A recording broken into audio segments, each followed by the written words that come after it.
2. You're watching MMA Oddsbreaker. This week, we got Matt Hobar on the other side of the line, getting ready to fight Sergio Pettis, coming up in UFC 181 in December 6th here in the Mandalay Bay Events Center in Las Vegas. Matt, let's talk a little bit about you and I haven't talked before. We haven't communicated really that much before. So talk me through a little bit of how long you like to train camps and where are we right now? We're about just under a month away from the fight. How do where's training camp right now for you? Right.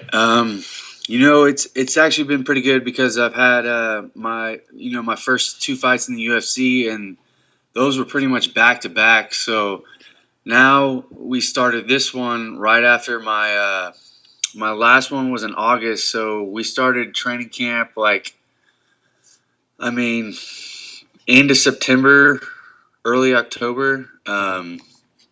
It gives me a good solid 8 weeks to get ready for this fight. And I think starting it a little earlier this time is going to help me a lot in the long run, and to be ready for this. So we're ramping up the training right now, and it's getting a lot more intense. And it's been intense, but we're starting to ramp it up a little bit more now, so it's starting to feel pretty good. What'd you do during that month between your last fight was August 23rd, and you say you didn't start till the end of September? During that month, what did you do? Was it just completely off and just relaxing, or were you doing some stuff in the gym as well? Yeah, I was doing, mainly I was working on my skill set. I was working on a lot of my jiu-jitsu, and from the last fight, I was working on a lot of my striking. And being that Sergio Pettis is a striker, mainly a striker, that I wanted to make sure that I go into this fight with crisp striking and ready to be able to defend and have good offense with him. Did you bring anybody specific in for this camp to help you get ready for Sergio, or did you have somebody already in your stable of fighters that you were able to train with that can mimic Sergio's style? Yeah, we actually have a lot of guys who can mimic Sergio's style. We have one guy in particular. He's same size, moves the same way, switches stances, throws a lot of spinning, flashy stuff. And also I got UFC flyweight Ryan Benoit to help me with my striking.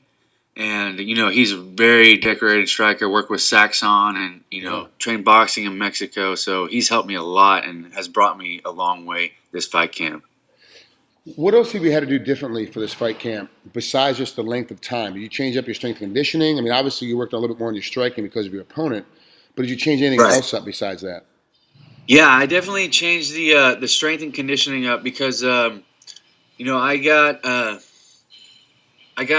a coach to help me with my mobility, because as I'm getting older, I'm not old per se to normal people, but I'm 27, in the fighting world. That's getting there. I'll be 28 in a couple months. So, but he's been helping me a lot with my mobility and my flexibility, and just being able to move a lot easier and move more athletically than I have been for my past fights. How's your diet? Because at 5'10" and fighting at 135, you're my height. Yeah. And you're fighting at a really low weight, and Sergio's only 5'6". So, I mean, Right. You're really tall. What's your diet like to keep that weight down? Are you just one of those guys that we all hate that's just naturally skinny? Yeah, I'm kind of like that, but I'm actually pretty good at not eating. It's like kind of like a psychological thing to me. Like, I'll try, and they say eat like 6 small meals a day and so on and so on. And usually I'll eat like 2 bigger meals a day, and I'll have like a protein shake as a snack or something like that. And, that usually keeps my weight down where I want it to be. And when I cut those last pounds, I make sure I'm not cutting more than, 6 pounds in a day to make that weight, because, those guys like to cut like 10, 11, 12 pounds in one day. That really just wears on you. So I make sure I keep my weight low, like kind of far out. Like I said, we're about a month away right now. What's your weight like now? How far over are you right now? Right now I'm sitting at 151. Oh, okay. So, and then you'll get down to where? You get all the way down to 141? You lose another 10 pounds? Yeah, and I'll get all the way down to probably like 143 the week of, and then I'll just gradually lose that and get down to 36. Wow, good for you. That's actually a really smart plan, and you actually are young in comparison to most other fighters, but that's actually a Right. really smart plan that you have to keep your weight down and keep your body together. It's a lot of fighters I see, especially at your age, are coming in, like you said, 15 pounds a Yeah, week of, and they're trying to cut that weight. I was one of those guys too that came in with such a low, such a way high too weight and trying to much. make it. Then you didn't recover. You recovered enough to fight the next night, but you didn't Right. recover enough to be at peak performance. And that's the whole thing is about being at peak performance come Saturday night. Exactly. You've obviously had two fights. You're 1-1 in the UFC. You're another one of those great guys that came out of Legacy Fighting Championships down there with Mick Maynard in Houston.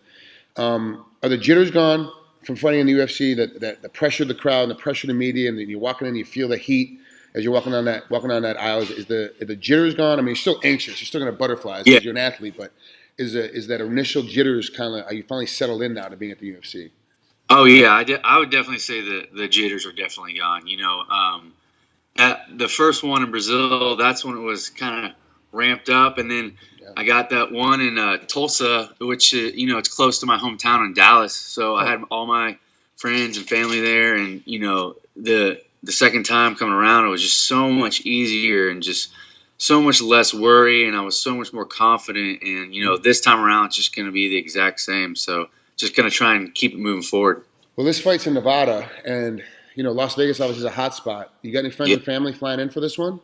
Oh yeah, I got my family flying in. My parents are my biggest fans, and Okay. I got a lot of friends coming in, so I'm gonna have a lot of support there too. Have you been to Vegas quite a bit? I've actually only been to Vegas one time in my life. Well, you get a lot of fighters that come to Vegas. I live there, so for me, it's Right. home. So it's easy. It's simple. It's I stay in my own bed. Everyone checks in the hotel room. I'd stay in my own bed till the night of the fight. Like I was very Yeah. comfortable. But a lot of guys talk about it's tough because you're locked inside the whole time. Everybody smokes everywhere. It's just we still allow smoking inside the casinos. Yeah. It's tough to find good meals because it's all a lot of it's touristy food. It's made to make people want Right. to eat more. It's a lot of salt, a lot of creams, a lot of butters. Do you have a plan in place right now to help you get around all these things that obviously you're an athlete, you don't want to be around people that smoke. You're not going to be out drinking every night because you're getting ready for a fight. You're not going to be at the club because you're not going to be out getting hookers and doing a bunch of Right. drugs. So you're trying to stay away from the whole sin of Sin City while trying to be an athlete. Do you have a plan already established for how that's going to happen? I'm gonna do like you said. I'm gonna be. I just like to lock myself in my room, and I don't like to talk to anybody. I just like to be the solitary with my thoughts. But as far as the food goes, I'm gonna have to figure out a plan. And thank you for letting me know that because now I need to work on that. There's been some guys that have gone as far as where they have a nutritionist, like guys, especially guys that use Mike Dolce. He'll, Right. they pay him the extra money to pack everything up for him and bring it to the hotel for him. So it's just there, and all I have to do is reheat it and eat it. And other guys they have other nutritional companies that pre-package their meals and they pack all the meals with them for the whole week. And I mean, I've seen some really extreme ways for guys to make sure they make weight and make them feel comfortable. And I've seen it work, and I've seen it not work. And I've seen Yep. guys just been like, hey, look, I just have to eat what's there, and it's all what makes you comfortable and what makes you feel Right. better. Are you a guy that likes? You only say you eat 2 big meals a day. Are you a guy that eats mainly steak and and chicken, or you got it? It's a vegetarian. Or like what? No, how do you yeah, I'm mainly, usually it'll be like turkey, ground turkey or chicken, and then I'll have like a little brown rice, and then I'll have spinach or kale or some type of vegetable. So pretty basic, simple, nothing extreme, really. Yeah, and that's the thing is they try not to make it extreme because Yeah. finding extreme foods all of a sudden in a restaurant can be very difficult. So it's smart. Yeah. That's actually the best plan. Yeah, keep it simple. Well, Matt, thanks for coming on here at MMA Oddsbreaker. I appreciate it. It's great to finally catch up with you. Good luck against Sergio Pettis. Even though it is my hometown, unfortunately, I'll be overseas doing this one, so I'll have to watch you on TV from afar.